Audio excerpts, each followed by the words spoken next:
നമ്മൾ പുതിയ തലമുറയെ എങ്ങനെയാണ് കൈകാര്യം ചെയ്യുന്നത്? നമ്മൾ വളരെ ശ്രദ്ധിച്ച് കേൾക്കും. നമ്മൾ വിചാരിച്ചത് പുതിയ തലമുറയെ ഉപദേശിച്ച് നേരാക്കാന്നാണ്. ചൂണ്ട പിടിക്കുന്നത് പോലെ ഇനി ചെയ്യാൻ പറ്റുള്ളൂ. കുട്ടികളോട് അങ്ങോട്ടടുക്കുക, എന്നിട്ട് ഇങ്ങോട്ടടുപ്പിക്കുക, കുട്ടികളോട് അങ്ങോട്ടടുക്കുക, അങ്ങോട്ടടുപ്പിക്കുക, അല്ലാതെ ദൂരെ നിന്നിട്ടുള്ള പരിപാടി ഇനി പറ്റൂല. പണ്ടൊക്കെ പിതാക്കന്മാർ ചെയ്തിരുന്നു. പഴയ പിതാക്കന്മാരോട് ക്ഷമ ചോദിക്കുന്നു. എന്താണ്, നമ്മൾ ഗൗരവത്തിൽ ഇങ്ങനെ ഇരുന്നാൽ തന്നെ കുട്ടികൾ ഭയങ്കര പേടിക്കുമായിരുന്നു. ഇപ്പം അതൊക്കെ പോയി. ഇപ്പം ഗൗരവത്തിലുള്ള ആൾക്കാരെ വൃദ്ധസദനത്തിൽ കൊണ്ടാക്കും. നേരെ മറിച്ച് നമ്മൾ ചെയ്യേണ്ടത് എന്താ? നമ്മുടെ കുട്ടികളോട് കൂട്ടുകാരായി മാറുക. ഞാൻ ആണുങ്ങളോടാണ് പറഞ്ഞത്. ഉദാഹരണത്തിന് എന്താ ആണുങ്ങളോട് പറയാൻ കാരണം അങ്ങനത്തെ ഒരു കാര്യം ആയതുകൊണ്ടാണ്. നമ്മൾ കുളിക്കാൻ കൊണ്ടുപോവുക മക്കളെ. ഏത് മക്കളെ? 2 വയസ്സ് 3 വയസ്സുള്ള മക്കളെയല്ല. പകരം നമ്മൾ കൊണ്ടുപോകേണ്ടത് 18, 20 വയസ്സായ മക്കളെയാണ്. സ്വന്തമായിട്ട് ഫ്രണ്ട്സൊക്കെ ഉള്ള മക്കളെ കൊണ്ടുപോവുക കുളിക്കാൻ. എന്നിട്ട് മക്കളെ കുളത്തിലേക്ക് പിടിച്ചുന്തേണ്ടത് ബാപ്പാനെ പിടിച്ചുന്തേണ്ടത് മക്കള്. നിങ്ങൾക്കത് സൈക്കൂല പറഞ്ഞു കേട്ടാൽ, പക്ഷെ അങ്ങനെ രസമായിട്ട് കൂട്ടുകാരായിപ്പോയ വാപ്പ പറഞ്ഞത് മുഴുവൻ മക്കൾ കേൾക്കും. കാരണം വാപ്പ അവൻ്റെ ഒരു ഫ്രണ്ടാണ്. വാപ്പ എന്ന് പറഞ്ഞാൽ വളരെ അടുത്ത കൂട്ടുകാരനാണ്. ആ കൂട്ടുകാരനായി കഴിയാൻ നമുക്ക് പറ്റണം. ഉമ്മമാരും അങ്ങനെ തന്നെ ആയിരിക്കണം. ഉമ്മമാര് മിക്കവാറും ചെയ്യുന്ന ഒരു പരിപാടിയുണ്ട്. ഇവിടെയല്ല കേട്ടോ, ചെറുവത്തൂരത്തെ കഥയല്ല ഞാൻ പറയുന്നത്. പെൺകുട്ടികളെ ഇവിടെ ഇങ്ങോട്ട് കെട്ടിക്കൊണ്ടല്ലേ ആണുങ്ങളെ വീട്ടിക്ക് അല്ല, അങ്ങനെ തന്നെ അല്ലേ? അങ്ങട്ടാ നീ കണ്ണൂരും കാസർഗോഡ് പോകുമ്പോൾ ഞാൻ അല്ലേ അങ്ങോട്ട് പോവല? എങ്ങനെ അങ്ങോട്ട് എങ്ങനെ? രണ്ടുണ്ട്. ആണുങ്ങളെ വീട്ടിക്ക് പെണ്ണുങ്ങളെ കൊണ്ടുപോകലല്ലേ? ഭൂരിഭാഗം അങ്ങനെയാണ്. ആയിക്കോട്ടെ, ഞാൻ രണ്ടായാലും ഇത് രണ്ടിനും നടുക്കാൻ നിൽക്കുന്നത്. കണ്ണൂരാണെങ്കിൽ അത് പറഞ്ഞാൽ മതി, കാസർഗോഡേക്ക് അങ്ങോട്ട് പോയാൽ മറ്റേത് പറയണം, ആണുങ്ങളെ വീട്ടിൽ പറയണം. ഇത് കണ്ണൂരിൻ്റെ ഭാഗമാണ്. കണ്ണൂരിൻ്റെ ഭാഗമായതുകൊണ്ട് പിന്നെ പെണ്ണുങ്ങൾ. ഉദാഹരണത്തിന് കാസർഗോഡ്, ഇത് കണ്ണൂരിൽ നിന്ന് ഇവിടുന്ന് പറഞ്ഞതുകൊണ്ട് പിന്നെ എനിക്കറിയില്ലല്ലോ ഇത് കണ്ണൂരെ കാസർഗോഡാണ് നിൽക്കുന്നത്. ചെറുവത്തൂർ കാസർഗോഡിൻ്റെ ഭാഗമായിട്ടാണ് ഞാൻ മനസ്സിലാക്കിയിട്ടുള്ളത്. കണ്ണൂരത്തെ ശൈലിയാണ്, അതാ പറഞ്ഞത്. അതെ അപ്പം അതേ ആചാരപ്രകാരം പോവാണ്. സത്യത്തിൽ ഇത് രണ്ടുമല്ല നടക്കേണ്ടത് എന്നാണ്. പെണ്ണിൻ്റെ പേരേക്ക് കാണ്ടുപോക്കുമല്ല, ആണിൻ്റെ പേരേക്ക് ഇങ്ങണ്ട് വരലും അല്ല നടക്കേണ്ടത്. സത്യത്തിൽ എങ്ങനെ നടക്കേണ്ടതെന്നറിയോ? റസൂലുള്ളാഹി സ്വല്ലല്ലാഹു അലൈഹി വസല്ലമക്ക് 4 പെൺകുട്ടികൾ അല്ലേ? ഏതൊക്കെയാണ്? സൈനബ്, റുഖിയ, ഉമ്മു കുൽസൂം, ഫാത്തിമ റളിയല്ലാഹു തആല അൻഹുന്ന. ഈ 4 പെൺമക്കളാണ്. ഈ 4 പെൺമക്കളിൽ അവസാനമല്ല ശരീഅത്ത് പൂർത്തിയായത്. അപ്പം അതുകൊണ്ട് തന്നെ ഫാത്തിമ ബീവി റളിയല്ലാഹു തആലനെ കല്യാണം കഴിപ്പിക്കുമ്പോൾ അലി റളിയല്ലാഹു തആല ഒരു വീട് ഉണ്ടാക്കി കൊടുക്കുക ചെയ്തത്. അത് അലി റളിയല്ലാഹു തആല വീടില്ലായിട്ടാന്നൊക്കെ നമുക്ക് പറയാം. പക്ഷെ സൗകര്യമുണ്ടെങ്കിൽ ഏറ്റവും നല്ലത് നമ്മുടെ വീടിൻ്റെ തൊട്ടടുത്ത് തന്നെ എന്ത് ചെയ്യാണ്, ഒരു വീടുണ്ടാക്കി കൊടുത്തിട്ട് പോലും ഇങ്ങനെ വന്നു പോകാൻ ഏറ്റവും നല്ലത്. അല്ലെങ്കിൽ ഇവിടുന്ന് അമ്മായിമാൻ്റെ പീഡനം, അമ്മോശാങ്കാൻ്റെ പീഡനം, അല്ലെങ്കിൽ അവിടെ പുയ്യാപ്പള പീഡനം, രണ്ടുണ്ടല്ലോ. കാരണം രണ്ടാമത്തെ പുയ്യാപ്പളക്ക് കുറച്ച് ബിസിനസ് കൂടുതലാണെങ്കിൽ ആദ്യത്തെ പുയ്യാപ്പളിനെ കണ്ടുകൂടാ. ഇവിടെ ഉണ്ടാവില്ല കേട്ടോ, ചെറുവത്തൂരല്ലേ ഞാൻ പറഞ്ഞത്. ഇതിൻ്റെ ഒന്നും പ്രശ്നങ്ങൾ ഉണ്ടാവേണ്ട കാര്യമില്ല.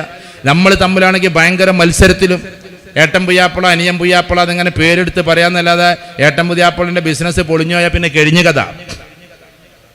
എന്നിട്ട് പിന്നെ ഏട്ടൻ പുയ്യാപ്പളിനെ കണ്ടുകൂടാ. ഏട്ടൻ പുയ്യാപ്പളിനെ അനിയൻ പുയ്യാപ്പളിനെയും കൂടി പിന്നെ തുലാസിലിട്ട് തൂക്കാണ് അമ്മായിമ്മ.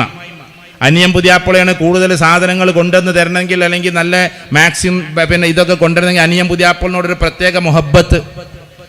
ഏട്ടൻ പുതിയാപ്പളിനെ അപ്പോൾ കണ്ടുകൂടാ. ഇങ്ങനെയുള്ള ഒരു അവസ്ഥ നമ്മുടെ കുടുംബത്തിൽ ഉണ്ടാകാതിരിക്കാൻ എന്താ ചെയ്യേണ്ടത്? വസ്തുക്കളേക്കാൾ കൂടുതൽ സ്നേഹത്തിന് പ്രാധാന്യം കൊടുക്കണം. ഇത് പറയുമ്പോൾ നിങ്ങളൊരു വിവാദമായിട്ട് കാണരുതേ. ഈ പെണ്ണുങ്ങളുണ്ടല്ലോ, ഈ പാവപ്പെട്ട ആൾക്കാർ, ഞാൻ പറയാ, ആണുങ്ങൾ എന്നോട് ക്ഷമിക്കണം, ഞാൻ സൈക്കോളജിയാണ് പറഞ്ഞത്. നമ്മുടെ ബിസിനസ്സിൽ നമ്മൾ ബിസിനസ് ചെയ്യുന്നവരാ കൂടുതലും ഇവിടെ ഉണ്ടാകുക ഈ ഭാഗത്ത്. നമ്മുടെ ബിസിനസ്സിലെ ഏറ്റവും ആദ്യത്തെ പാർട്ട്ണർ ആരാവണം എന്നറിയോ? ആരായിരിക്കണം? നമ്മുടെ ഉമ്മയായിരിക്കണം. എന്ന് വെച്ചാൽ നമ്മുടെ ബിസിനസ്സിൽ 100% ഉണ്ടെങ്കിൽ 5% ഷെയർ ഉമ്മാക്ക് നിങ്ങൾ കൊടുത്തു വയ്ക്കും. സ്വന്തം ഉമ്മാക്ക്. ഞാൻ ആൺകുട്ടികളോടും കൂടിയാണ് പറഞ്ഞത്. ആ ബിസിനസ് ഇങ്ങനെ വലുതായി പോകും നമുക്ക് കാണാൻ പറ്റും.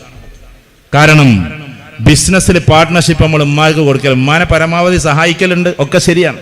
ഞാൻ എൻ്റെ ഒരു അഭിപ്രായം പറയാണ്. സ്വന്തം ഉമ്മാർക്ക് പാർട്ട്ണർഷിപ്പ് കൊടുത്താൽ ഉമ്മക്ക് പാർട്ട്ണർഷിപ്പ് ഒന്നും ആവശ്യമൊന്നുമില്ല. കാരണം ഉമ്മയും ഉപ്പയും നമ്മുടെ സമ്പത്തിന് വേണ്ടി ഏതോ ഒരു വഴിപോക്കൻ കാത്തിരിക്കുന്നത് പോലെ മാസത്തിൽ കാത്തിരിക്കരുത്. നമ്മുടെ സ്വന്തം പിതാവ് ഇങ്ങനെ മോനെങ്ങനെ കാത്തിരിക്കാൻ, മോൻ തരുന്ന 10,000 ഉറുപ്പ്യക്കും വേണ്ടിയിട്ട് അതിന് പകരം ഇസ്സത്തോടെ അവരിലേക്ക് സമ്പത്ത് ചെല്ലണം. ഇസ്സത്തോടെ നമ്മുടെ വീട് നമ്മൾ ഉദ്ഘാടനം ചെയ്യുന്നുണ്ടോ? നമ്മൾ സ്വന്തം മാതാവിനെ കൊണ്ട് ചെയ്യിപ്പിക്കണം. നമ്മൾ വലിയൊരു വീട് വെച്ചു എന്ന് വിചാരിച്ചോ, ആ വീടിന്റെ താക്കോല് തിരിക്കേണ്ടത് നിങ്ങൾ തങ്ങന്മാരെ വിളിച്ചോ ഉസ്താദുമാരെ വിളിച്ചോ, അതിലൊന്നും നമുക്ക് അഭിപ്രായ വ്യത്യാസമില്ല. അവർ വന്ന് പ്രാർത്ഥിക്കട്ടെ, ചൊല്ലേണ്ടത് ചൊല്ലട്ടെ, ഓതേണ്ടത് ഓതട്ടെ, ഒക്കെ നടക്കട്ടെ. പക്ഷെ അതിരാവിലെ തഹജ്ജുദിന്റെ നേരത്ത് 4 മണിക്ക് ഇങ്ങനെ പിടിച്ചിട്ട് നമ്മുടെ വീടിന്റെ ആദ്യത്തെ ചാവി തിരിക്കേണ്ടത് സ്വന്തം പെറ്റ ഉമ്മയായിരിക്കണം.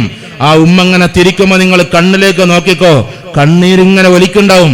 അത് ആ ദിവസത്തിന്റെ ഒലിക്കലല്ല, വർഷങ്ങളുടെ പ്രാർത്ഥനയുടെ ഒലിപ്പാണ്. അതുകൊണ്ട് നമ്മൾ എന്തു തുടങ്ങിയാലും, ഞാനിവിടെ എൻ്റെ ഒരു പ്രിയപ്പെട്ട സുഹൃത്തിന് ഓർത്തു പോവാൻ, മൂപ്പർക്ക് ഏകദേശം 70ഓളം ഷോപ്പുകളായി ഇപ്പൊ മൊത്തത്തിൽ ഖത്തറിലും ഒമാനിലും ഒക്കെ ആയിട്ട് എല്ലാ ഷോപ്പുകളും ഉദ്ഘാടനത്തിന് വേണ്ടി നമ്മുടെ നാദാപുരത്തിന്റെ ഭാഗത്തുനിന്ന് സ്വന്തം ഉമ്മയെ ഫ്ലൈറ്റിൽ അങ്ങോട്ട് കൊണ്ടുപോകലാണ്. ഉമ്മയാണ് ഉദ്ഘാടനം ചെയ്തു കൊടുക്കുക. ഉമ്മയെ വലിയൊരു പ്രത്യക്ഷ വസ്തുവായി ആൾക്കാരുടെ മുമ്പിൽ ഗോസിപ്പായി കൊണ്ടുപോകണമെന്നല്ല ഞാൻ പറഞ്ഞത്. പ്രാർത്ഥനകളിൽ ഏറ്റവും വലിയ പ്രാർത്ഥന അത് ഉമ്മയുടെ പ്രാർത്ഥനയാണ്. അതുകൊണ്ട് ഉമ്മമാരായിരിക്കണം അത് നിർവഹിക്കേണ്ടത്. കോഴിക്കോട് ഒരു ചെറുപ്പക്കാരനാണ്, ഞാൻ എവിടെയോ അത് സൂചിപ്പിച്ചിട്ടുണ്ട്. എനിക്ക് പ്രിയപ്പെട്ട ഒരു ചെറുപ്പക്കാരനാണ്. അവരൊരുപാട് കഷ്ടപ്പെട്ടിട്ടാണ് വാപ്പിവരൊക്കെ വളർത്തുന്നത്. അങ്ങനെ പഠിച്ചൊരു ജോലി കിട്ടി. ഞാൻ ആ ചെറുപ്പക്കാരനെ പറഞ്ഞത് വേറൊരു കാര്യത്തിന് വളരെ ശ്രദ്ധിക്കണം. അവനൊരു ജോലി കിട്ടിയിട്ട് ആദ്യത്തെ ശമ്പളം കിട്ടുകയാണ്. 15,000 റുപ്യ ശമ്പളം കിട്ടി. ആദ്യത്തെ ജീവിതത്തിലെ ശമ്പളമാണ്. ആ 15,000 റുപ്യ അതേപോലെ ഉമ്മാന്റെ അടുത്ത് കൊണ്ടുപോയി കൊടുക്കുകയാണ്. എന്നിട്ട് പറഞ്ഞു, ഉമ്മ നിങ്ങളിത് ഇങ്ങനെ ഉപ്പാക്കാണ്ട് കൊടുത്താളേന്ന്. അപ്പൊ തന്നെ ഉമ്മ പറയാണ്, മോനെ ആദ്യത്തെ ശമ്പളം നേരിട്ടാണ്ട് കൊടുത്താളെ, ഉപ്പാക്ക് ഭയങ്കര സന്തോഷാവൂലേ ഉപ്പാന്റെ കയ്യിൽ കൊടുക്കുമ്പോന്ന്. അപ്പൊ മോൻ പറഞ്ഞ മറുപടി എന്താണെന്നറിയോ? ദീനുള്ള മക്കൾ പറയുന്ന മറുപടി അത്. ആ കുട്ടി പറഞ്ഞത് അങ്ങനെ ചെയ്യണം നിർബന്ധമൊന്നുമില്ല, പക്ഷെ മര്യാദ കൊണ്ട് അവൻ പറയാണ്. എന്താന്ന് വെച്ചാൽ ഉമ്മനോട് പറയണം, ഉമ്മ ചെറുപ്പത്തിൽ മിഠായിക്ക് പൈസ തരുമ്പോ, ചെറുപ്പത്തിൽ സ്കൂളിൽ ഫീസ് തരുമ്പോ, ചെറുപ്പത്തിൽ എനിക്ക് കളിപ്പാട്ടങ്ങൾക്ക് പൈസ തരുമ്പോ ഉപ്പന്റെ കൈ മുകളിലും എന്റെ കൈ അടിയിലുമായിരുന്നു ഉമ്മ. അതുകൊണ്ട് ഇന്നത്തെ ദിവസം ഞാൻ എന്റെ ശമ്പളം കൊടുക്കുമ്പോ എന്റെ കൈ മുകളിലായി പോകും, എന്റെ ഉപ്പാന്റെ കൈ താഴെയായി പോകും. എന്റെ ഉപ്പയുടെ കൈ താഴരുത്. അതായിരിക്കണം ഏറ്റവും ഉത്തമം എന്നാണ് നമ്മൾ ചിന്തിക്കേണ്ടത്. എന്റെ പ്രിയപ്പെട്ടവരെ, നമ്മൾ ചിന്തിക്കുക, മാതാപിതാക്കളെ അങ്ങനെയായിരിക്കണം നമ്മൾ പരിപാലിക്കേണ്ടത്. മദ്രസക്കാര് പിരിവിന് വരുമ്പോ, പള്ളിക്കാര് പിരിവിന് വരുമ്പോ, അവര് പിരിവിന് വരുന്നത് അവരുടെ കുടി കൊണ്ടുപോകാനൊന്നുമല്ല, വീട്ടിൽ കൊണ്ടുപോകാനല്ല.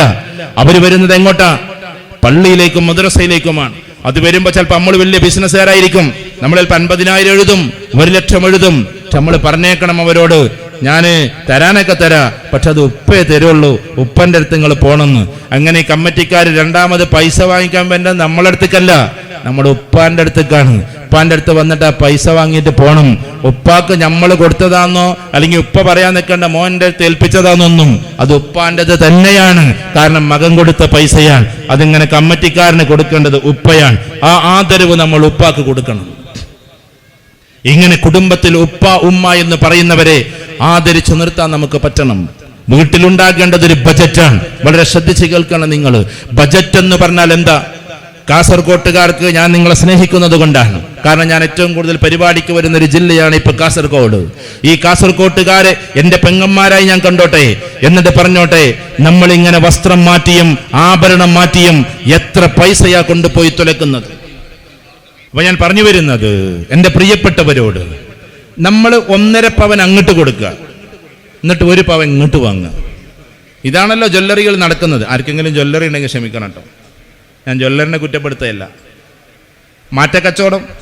1.5 പവൻ അങ്ങോട്ട് കൊടുക്കുക, എന്നിട്ട് 1 പവൻ ഇങ്ങോട്ട് വാങ്ങുക. അപ്പൊ നിങ്ങളെടുത്തൊരു അതിൻ്റെ ഒരു എക്കണോമിക്സ് പറഞ്ഞുതരാം. നിങ്ങളെടുത്തൊരു 50 പവനുണ്ട് വിചാരിച്ചോളി. 50 പവന് 10 വട്ടം കൊടുത്ത് മാറ്റിക്കൊണ്ട് എടുക്കുമ്പോഴത്തേന് ചിലപ്പോൾ അത് 5 പവനായിട്ട് ചുരുങ്ങിയിട്ടുണ്ടാവും. ഇതെവിടുത്തെ ന്യായമാണ്? കാരണം നിങ്ങൾ ഇങ്ങോട്ട് വാങ്ങുമ്പോൾ പണിക്കൂലുണ്ട്, തേമാനമുണ്ട്. അങ്ങോട്ടാകുമ്പോൾ പണിക്കൂലില്ല, തേമാനമില്ല. എന്നാലോ ഈ സാധനത്തിന് തേമാനം വന്നിക്കണമെന്ന് പറഞ്ഞ് തേമാനം ഇടുകയും ചെയ്യും. ചുരുക്കി പറഞ്ഞാൽ ആകെ നമ്മുടെ എക്കണോമിക്സ് എവിടെ കിടക്കുന്നത്?